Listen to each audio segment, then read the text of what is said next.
السلام عليكم. أنا عندي سؤال بس بوجهه للحكومة عندنا، بالتحديد رئيس الوزراء، رئيس حماية المستهلك، وزير التموين، وزير الداخلية.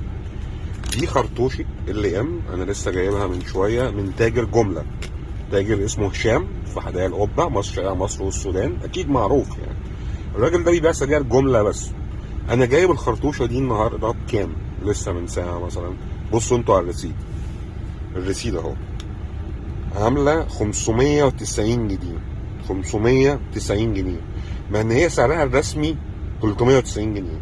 حتى كاتب اسم الصنف ايه، شوكولاته لومه احمر، واحد، كميه 590 جنيه.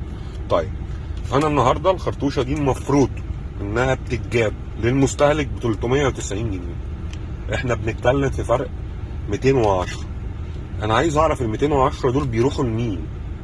الموضوع ده بقاله اكتر من شهرين، ازمه السجاير في مصر، وكل الدنيا بتتكلم عليها، مفيش حد ما بيتكلمش. علبه كليوباترا ب 23 ولا ب 22 بتتباع ب 50 جنيه. يعني التاجر بياخد حوالي 25 او 26 جنيه في العلبه بتاعت السجاير. ده مش منطقي.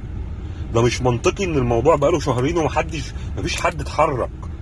انا كنت بسمع استاذ ابراهيم امبابي رئيس شعبة الدخان مع الاستاذ عمرو اديب بيتكلم ان المستهلك يبلغ. انا هو مستهلك وابلغ. دي خرطوشه سجاير ثمنها 390 جنيه، انا شاريها ب 590 جنيه. شايفين الفرق قد ايه؟ لصالح مين؟ انا عايز اعرف الفرق الكبير المهول ده. انا عندي ان اروح اجيبها ب 60 جنيه ولا ب 59 جنيه رسمي من الدوله، يبقى انا عارف ان الفرق ده رايح ضرائب للدوله. لكن الفرق ده رايح لتاجر السجاير ليه؟ ليه انتوا سايبين الناس دي؟ ولصالح مين؟ لصالح مين ان انا النهارده اجيب علبه السجاير اغلى من ثمنها 20 جنيه؟ كانت زمان اخرها جنيه 2 جنيه من الكشك، لكن 20 جنيه وجايبها من تاجر الجمله.